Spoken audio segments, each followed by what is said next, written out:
Welcome, friends, to the Someone Gets Me podcast. I am your host, Dianne Allen, and I am so delighted that you're here.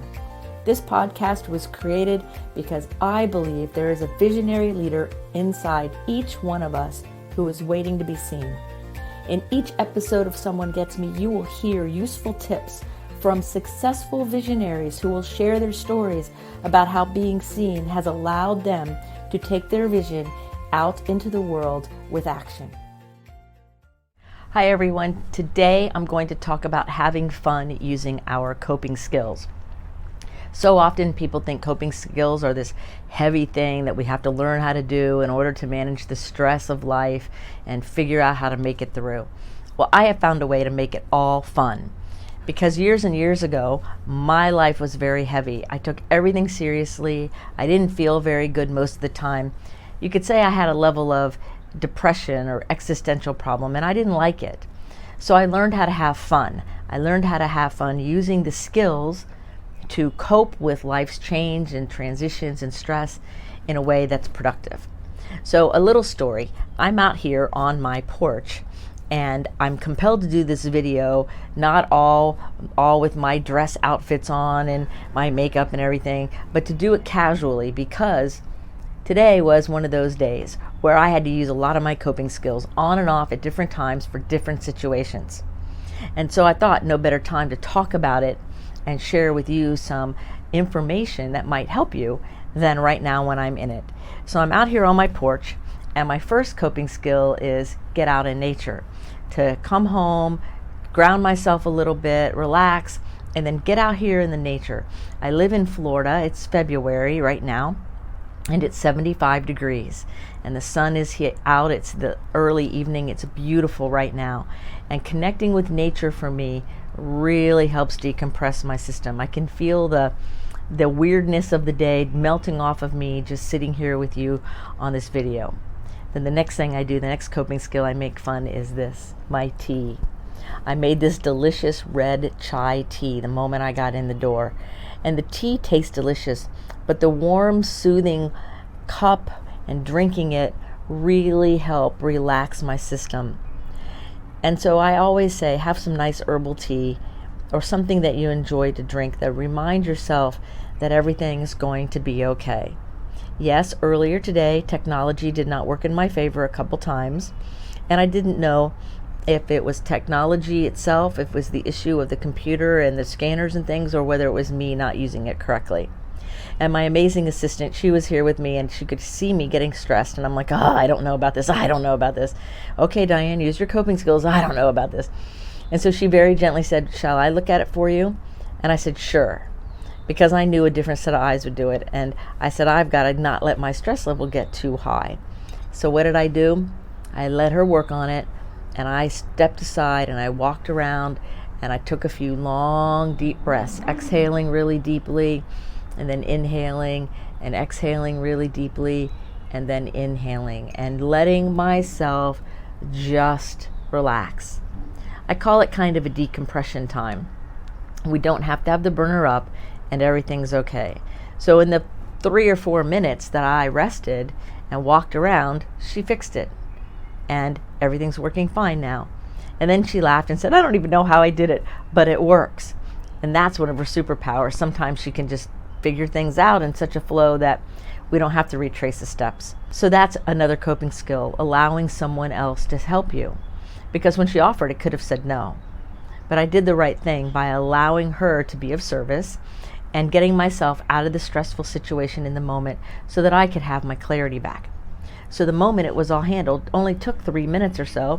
I was back doing my projects, relaxed, calm, and focused.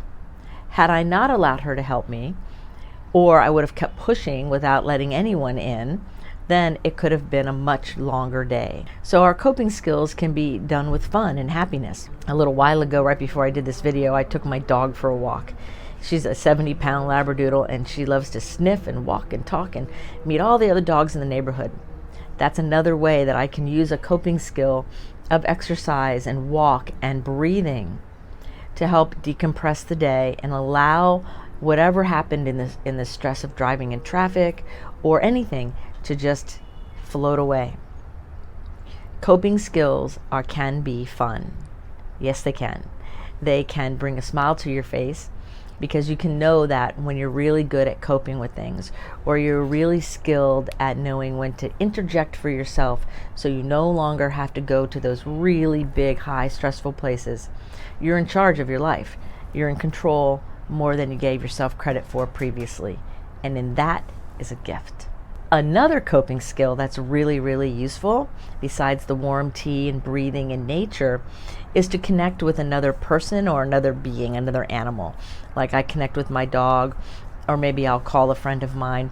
I just finished a training yesterday afternoon that I was really excited to do. So later on today, I'm going to call one of my friends who was wanting to know how it was going and have a conversation about it.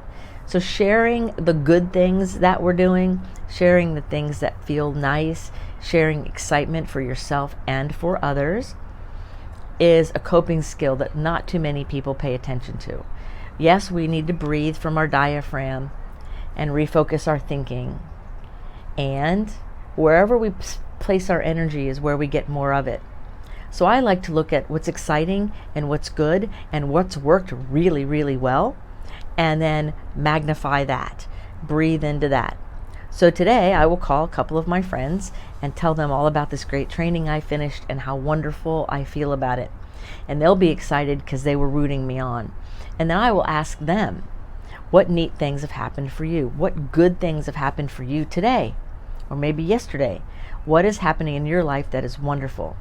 Because by doing that, they then have the chance to talk about the things that are going well for them and the things that are going right. Because face it, even if today was a really kind of terrible day, or even if you are walking around going, oh my gosh, this is the worst day ever, you're still sucking air. You're still alive. You still have gifts. You still have ability that, yes, it might have been a really tough day, but it's not the end of the world. There's perspective here. You're allowed to, and I encourage all my people to have all your feelings. Feel the full range of your feelings. But it doesn't mean you have to be stuck there. It doesn't mean you have to stay in a heavy negative place. I had a rough day earlier. The day calmed down because I did a reset meditation. Right around 1:30 or 2 o'clock every day, I take a break. Yes, I take a break. I turn everything off and I take a break. 15, 20, maybe 30 minutes. I don't sleep necessarily, but I allow myself to just be still and be quiet. Sometimes I'm out here on my really nice comfy porch with all my plants all around and watching the people and hearing the hustling bustle while I'm in my little safe space. Sometimes I'm in my recliner that's powered and I can relax in it and just close my eyes with a nice blanket or quilt over my legs. Sometimes my relaxation time, my break in the middle of the day, is a warm bath or a walk on the beach. That even when there's all these disruptions around us and things are happening and life is going on all around, that we can be still and we can be quiet and we can relax no matter what. It's really kind of amazing. So this living here where there's all of these animals and all of this nature and all this life all around me gives me a chance to honor life and be excited for it, but also to be able to relax no matter what's going on around me. That's the whole point of it, right? Another coping skill that you might really be interested in is to find a way to do what I call facial aerobics, where you move your face in all different ways, because there's lots of muscles in your face. These striated muscles in your face, they're connected to your heart. They're connected to the rest of your being. So if you walk around with a stressed, flat face all the time, you're never going to be able to really experience the greatness of a full range of emotions. So I'd call it facial aerobics. Move your face all around. See how many weird faces you can make in a couple minutes. And give yourself a break. Have some water to drink. That's another good one. There's all kinds of things. So I've spent about the last 10 minutes or so sharing all kinds of amazing coping skills that are fun. Coloring, skipping. Oh, I love to skip. Or play hopscotch. When I was younger and I had all those heavy times I mentioned earlier, I was really struggling with being almost depressed and heavy, and I didn't feel good about life and everything was difficult. Well, now it's not the case because I started telling myself I'm having fun. So remember that wherever your thinking goes, wherever your energy goes, whatever is going on, that's where the energy of your life is going. So what are you thinking about right now? What are your primary thoughts? Are they hopeful? Are they excited? Are they beautiful? Are you being nice to yourself? What are you doing? I ask you, take a second. Check in right here. Check in right here. What are you thinking about? Anything that's not of love and kindness and compassion, it can leave now. The biggest coping skill that I ever use, and the strongest one, is to change my thinking. When I change my thinking, I change my life. I get whatever I look for. You get whatever you're looking for. So think about all the fun coping skills you can do. Everything from sipping a cup of tea while you relax on the porch around beautiful plants, listening to life all around, children and dogs and birds and cats. So in the work I do with the visionaries and artists and musicians, we always have fun doing our coping skills. It doesn't have to be heavy, and we all use them all the time, whether we call them coping skills or not. So as my assistant suggested that I do a video on having fun with coping skills, she's an amazing creative person too. So for all of us out there who are visionaries and all of us who are bringing lightness and goodness to the world, I wish you fun using your coping skills. I wish you a smile. And until the next video, be well. Thank you for listening. I trust you gained some valuable inspiration and information.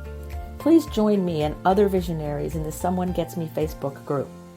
Or for more information on my services and additional episodes, visit someonegetsme.com. Again, thanks for listening.